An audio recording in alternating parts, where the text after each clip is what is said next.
ตัวจังหวะชวนให้อินคอมเมนต์เตหันเสียชวนหุ่นเตกันหันเองตินเชนเพจูกันรอนช่างบุกัง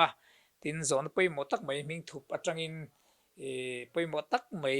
ไงทากจากเงี้ยนี่เอามาไปหมดตักสีจุงซูอัตโตลมากันรอนช่างโดนนี่ที่ชวนให้กับยูทูบช่องเตมินโลลุตตามินโลไลค์มินโลแชร์มินโล subscribe tu te zong zong swa lom thu ka soya hei min lo share sak zel bukula min lo subscribe zel buk turin kron nge non le chewni le comment te kan han chiaranga hei pakhat na chuan hei kar khat kalta min ya muan puya ati hei mi pa nia alom khop maya mi pat puina in ron comment si alom ka ti lok thak thing khop mai aron ti kalom tak zet ni hey baby call ni hian hei kar khat kalta khan indanan nge thaberang le aron tia indanan hian thaber han soi tur chu ong lo amai ro chu ami hring azir te kha lo nia a then chuan in ko party handa theilo te oma a then chuan ai chi ei theilo te pon omanga ti chuanin a then pe chu nia serchunga ada chi te po ma tin kondom se po ma a thaber tur chu soi tur omlem lo ni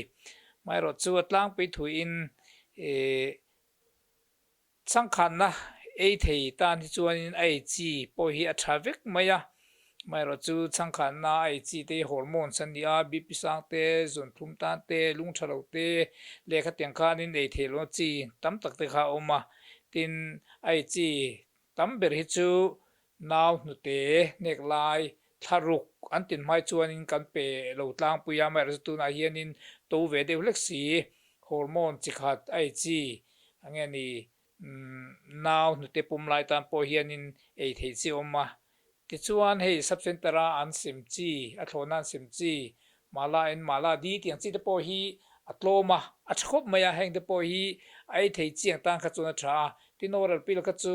kumsum thum panga chin chunglam tang kha chu in tlema film khur de de po kha angaya chu ka soi tong khanin nute nelai tharuk la ting lo tang kha chuanin ei lo te po kha athanga ten hei ko party kan tiang chi te chul chung han ta chi multi lot kan tiang chi po o ma heng te hi ada thei tan hi chuan a thakop maya heng hianin nge ni ve kha than da mai kha to ka ti chuan in check up vak po kha ngai lo a thaka nu ve kha ten check up anga ba ga chu kum khata ve kha chaute check up ngai heng te po hi a tha zantina nge ni ei theilo hai hot deu tan phe chuan a ko party ang chi te po multi lot ang chi te po hi a tha tin khateng ang ko party da theilo te changkhan ei theilo tan te po hianin cd kan ti condoms kan ti hi a tha khop maya mai ro chu hei condom si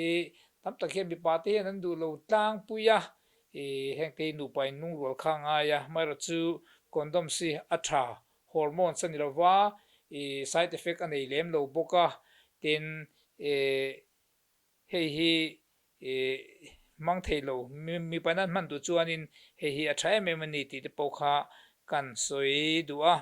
tin khatiang condoms po mang an man du box silwa tin ko party entinan da theilo te nom te tin ai chi du lo tan phe chuanin in pol do na da chi today vaginal tablet an ting chi te in pol ma dar kar khat vela te se chuan han da kha in pol ma rival one han da kha dar kar khat chung effective ani khan te po kha man the ni today vaginal tablet kan tiang chi kha ni tin a section chi te po he ma then chon an duwa mai ro chu section chi ro chu long term mi ta thathum da section te ni ati ki thei to lo wa tam tak chon in thi mumal lo ta ka nei reng te oma tin a then chu thi hi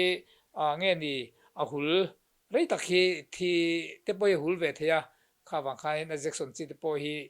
a thadu ro lin tam tak tan chon a tha lem lo bokan ni ti te po kha kan soi ani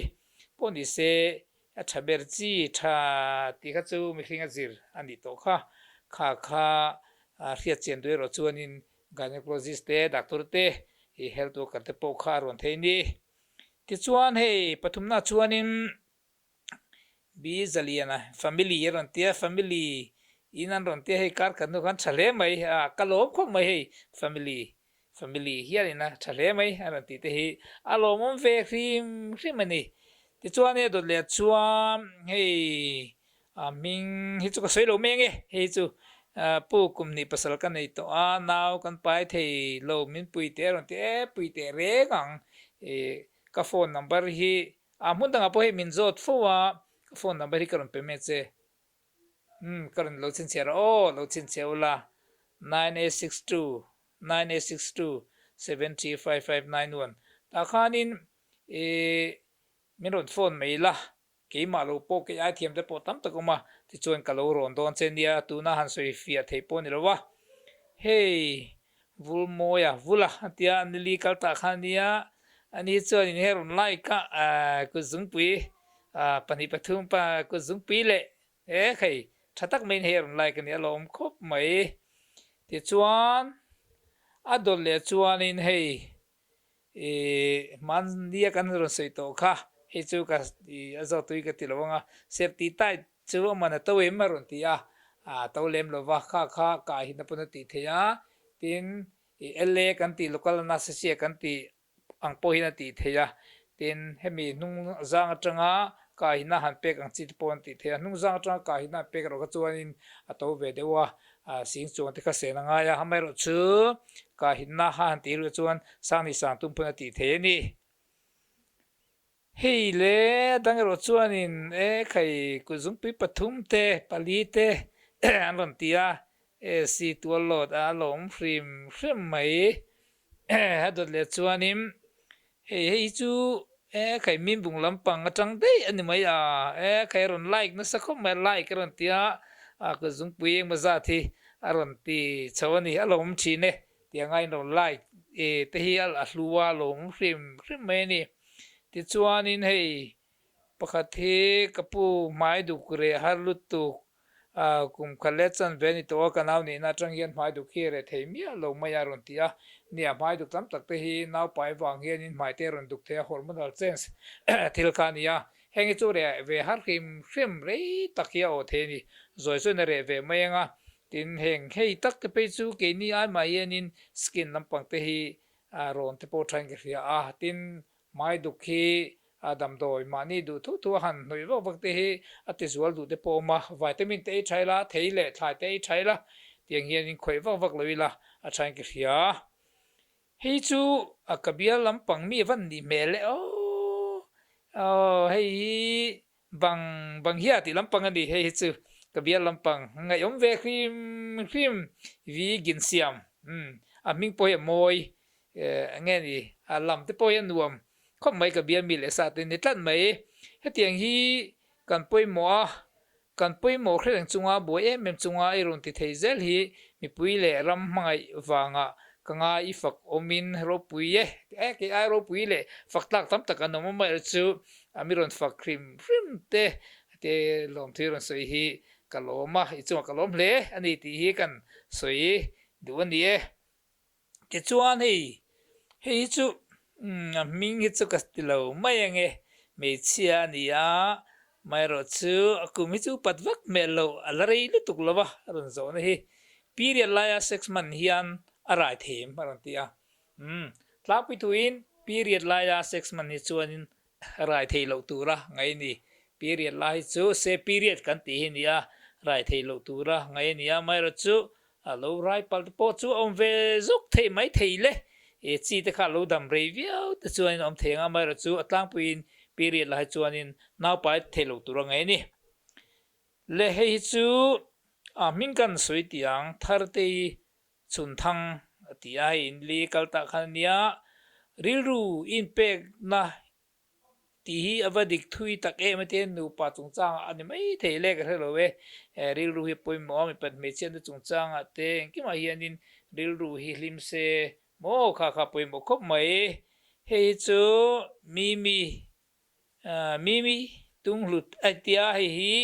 avabing wa tlak thin em te kalom le mai ke ni tu sei te lul bing wa tlak in lo te chu hei kori porun ka ni mo le ti chuan adot le chuan in kapu nu panun laya ma nu panun man laya ser chung le tai na thip thin hi enge chan yang chuan ser thak bol lo chok thin bong tu te anga pu hi enge chan yang atia hei hi nya nu panun laya man laya ser chung le tai na thi om ve fo thin heng hi tlang pe thua chuan in hei upat lama te pe chuan in ser te hi lo rova lo thip thei te po khoma hei menopausal area kan tia kum som thum panga te somli te menopausal thi an hul to no te pe chuan in ser hi lo ro ve thina khang wang te po khan ne khang kha chuan hormones kan ti estrogen cream te poi primarin cream jelly te poi kan noi thina chumi lo chuan in se nu panun laia taina ho rin chu pelvic inflammatory disease kan tia PID wang khanam tia chule be bom vel na ani duwa khang kha chuan doxycycline ni ka ta voi ni ani sarite an e thina engpo ni se khatianga ni fo kha chuan in ultrasound te po ti kha anga yo me en chen te po kha nga yang lalton pui atia hi chon soi thae ron tia lo mum khop mai kan soi that vak lo po soi thae min han ti hi lo mu me ti chuan hei kan zo trep to hei pakati chuan in thale mai ron tia thale tuk beng war thal tuk ten ron tia tin hei pakati chuan in thale tuk tiang vel ani wa han thathi nem alo mu me kha hei in comments te kan han chiar chuale kan han comment vele chong te ponia kan han chan theite chuni ta se hun rel tu khan man hi ani nom ve buk thina ti chuan hei zo na poimo tak mai ro chu ming thup ania heta hian ni lo hel tanga ni lo zo na message pa nga ya nge ni whatsapp vel tanga min ron zo ani chu ti hian ron ti hei pasal nei nai tur pon mai theya mei che ser nge ni moi lo lu tu khe azai tha them asiam tha them ron ti ai mi hi ser moi lo han ti hi nge ni ser biang labia minor kan ti asap tong chuan medical term chuan mi zo tung chuan in nge ni a pheng phelep kan ti niang chu hetiang hi then chu lian tak te om thina a then chu moi lo khopa khatinga lian khom theya tin a then chu kha na ti thak thina ati hlem thina tin tlema lian deuh leng mu kha chu ai nang lo me che nang talo a then hi chu ser biang te zok labia minor kan tiang hi langmang lo hiam thina a then chu lian ve tak te oma then chu lian deuh tak te oma kha tiang khanin then hi chu moi lo an tia mar chu pathian thil siam pathian a du taka siam ani moi lo lampang kha ani lo pathian in fanei na tu nu pa mana tura asiam khani ya chuwang chuanin moi lo deuh ni po khan tu ma khanin ril ru hrem nan mang loila mai ro chu lo thake mo lo hrem mo khatianga nom lo na ril ru nom lo na te mani chuan siam tha thei te reng mai he ke ngang ngei po yen tam tak kalo siam to tin hei hi asiam man po he to lu tuk lem lo then chu ka hitna han zaya han thui mai theite oma a then chu han le thui lem lova enge ni kauteri kan ti dai tharmia han dia kha tianga dam le mai theng chi te khoma tin a then ro chutle man thui ve ngai deu alen deu ro chuanin ka hitna mai ni lova hnung zang atanga SA spinal anesthesia manga khatianga zaite kha nga ya khatianga SA kan manga ni chuan azai man kha chu nia asing te hi ni deu mai thina ma se ka hinna ringot la kan manero chuan sang ni sang thum sang level te khanin a repair thei asiam thei azai thei ni ti te po kha riaila athange khatiang angkha anom fo maya tianga za tha ka ngai loila khatiang nei te nom ni chuanin engla poin kan pan thei kan siam thei ani ti kha in lo thledon nia khati song kha tun tuma in zona te comments te le khami zona ti mai la ming thup zona kan han chan thei te chun ni sela hei ale pe kai ro chuanin hei zona le chana tam tak chu lo ma khang te chana hun te pokal lamang mai theya ani lo po in ale pe ka dai chuan menopausal syndrome kan han ti a thi hul vel lai ya eng har sat na nge lo thei tin enge ain kol dan ti de po kha ron ti tumila a tha nge kalome